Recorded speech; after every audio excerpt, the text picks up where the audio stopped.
Salutations, j'espère que vous allez tous super bien. Je fais cette vidéo suite à ma précédente vidéo sur mon bilan du mois de février et de mars.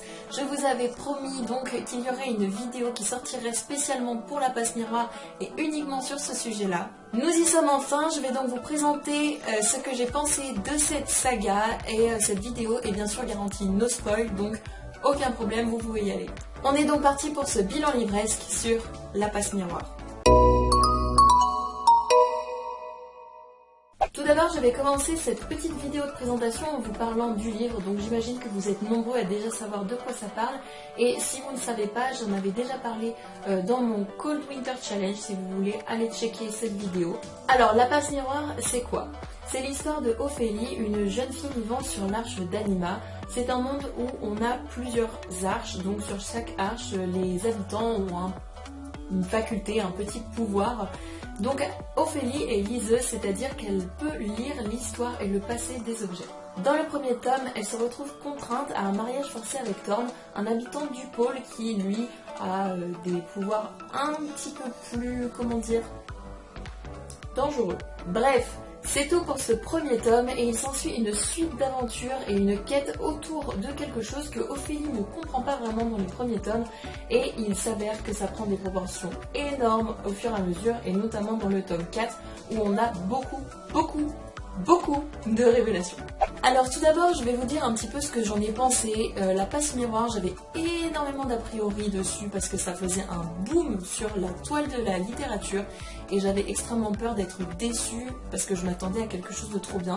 Ce ne fut pas le cas, j'ai adoré la saga et je n'ai pas pu m'en décrocher, même si j'avais quelques petites réserves. Comme j'en avais déjà parlé pour mon bilan du Cold Winter Challenge, puisque j'avais lu à cette époque le tome 3, j'ai eu énormément de mal à me mettre dans cette saga puisque j'ai lu les tomes avec énormément d'espace entre chaque. J'ai pas vraiment d'explication encore une fois, mais il s'est avéré que j'ai mis plusieurs mois entre chaque tome et que j'avais toujours énormément de mal à rentrer dedans parce qu'il y a énormément de détails et donc pour recommencer à se remettre dans l'univers c'était toujours très compliqué. Du coup, pour mon avis sur ce livre, il est extrêmement positif, j'ai adoré l'aventure, j'ai adoré le monde et je vais vous expliquer ça avec un petit peu plus de détails. Mais il y a quand même un petit mais, des petites choses qui m'ont dérangé et du coup que je vais vous expliquer pour ce bilan. Tout d'abord, on va commencer avec les choses que j'ai aimées. Alors je dois dire qu'une des choses que j'ai le plus apprécié, c'est l'imaginaire qui est juste incroyable. Il est fabuleux, il est époustouflant. L'auteur nous transporte dans un monde qu'elle a construit de A à Z. Chaque petit détail du monde a été pensé de façon à être crédible, à être possible et en fait on ne doute même pas de la véracité de ce qu'elle peut dire tellement il a été fait dans les moindres détails.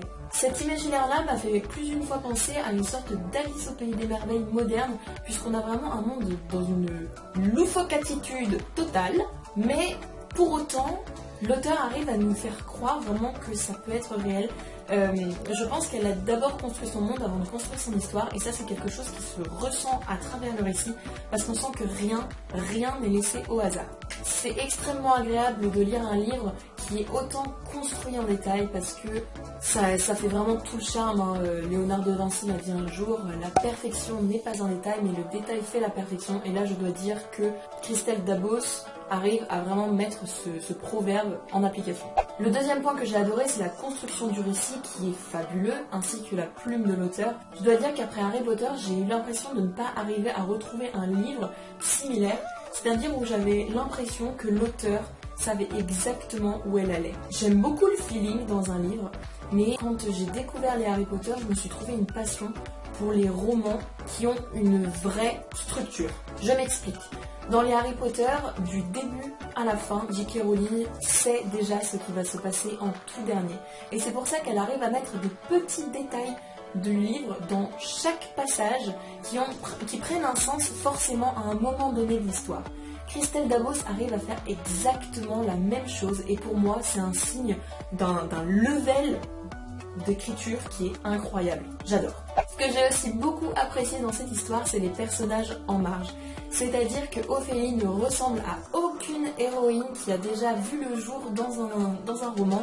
Elle est complètement à côté de la plaque, maladroite, pas forcément jolie.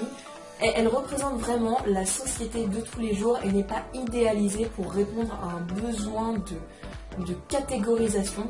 J'ai adoré cette façon de voir les choses et je remercie Christelle Dabos d'avoir vraiment créé un personnage aussi en marge.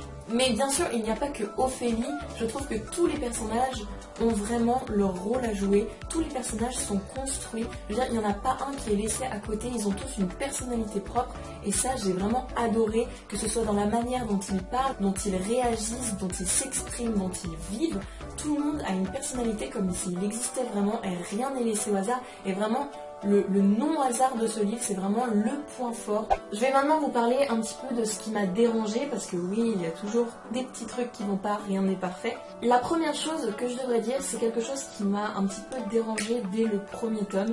J'ai trouvé que le récit était extrêmement lent au début.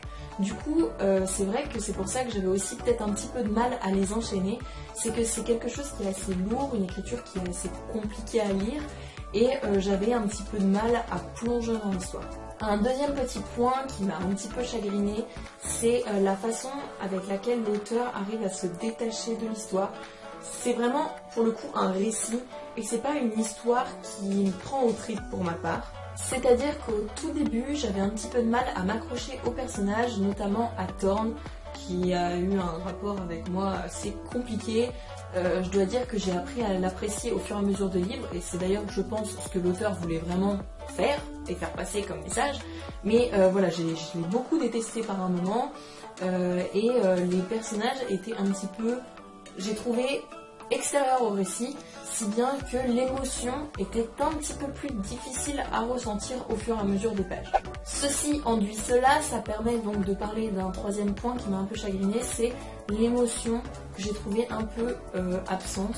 C'est-à-dire qu'un livre pour moi où il y a vraiment de l'émotion, c'est que je rigole, je pleure et je stresse en même temps que les persos.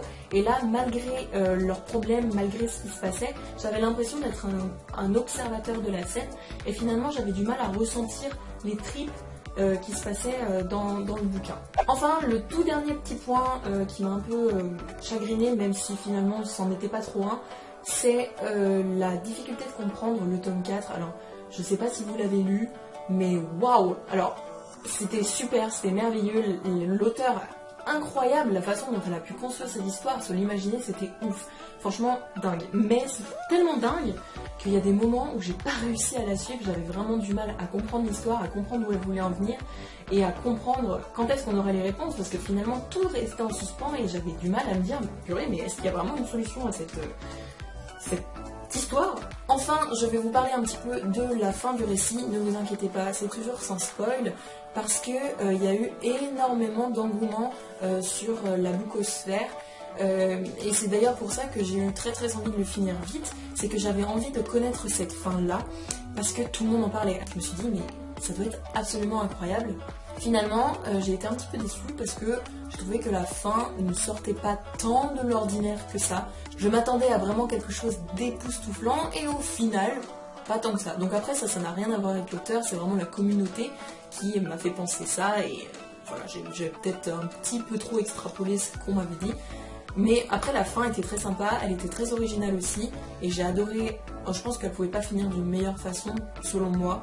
Et l'auteur a extrêmement bien compris ça et nous a permis de finir le livre sans être frustré, mais je m'attendais peut-être à plus. Évidemment, tout ça, encore une fois, n'est que mon avis et je tiens à partager dans les bilans livresques quelque chose qui me ressemble et qui m'est personnel. Donc, je vous le dis quand j'adore quelque chose, je vous le dis quand je l'ai un petit peu moins apprécié. Mon but n'étant pas du tout de déconstruire une œuvre parce que toute œuvre est importante selon moi et ça va être très compliqué à faire. Maintenant, quand il y a des petites choses qui me chagrinent ou quoi, je le dis parce que ça me paraît légitime quand on fait un bilan livresque de ne pas mentir et ne pas se mentir à soi-même. En tout cas, j'espère que vous aimez le format, que vous aimez la façon dont je relate mes bilans. Dites-moi s'il y a des choses qui vous gênent quand je parle de certains points positifs ou négatifs. J'espère en tout cas que ce bilan vous aura plu. Moi j'ai été très heureuse de le tourner parce que voilà, ce livre, je considérais qu'il méritait une vidéo entière parce que j'ai trouvé vraiment qu'il était incroyable et que l'auteur était fabuleuse.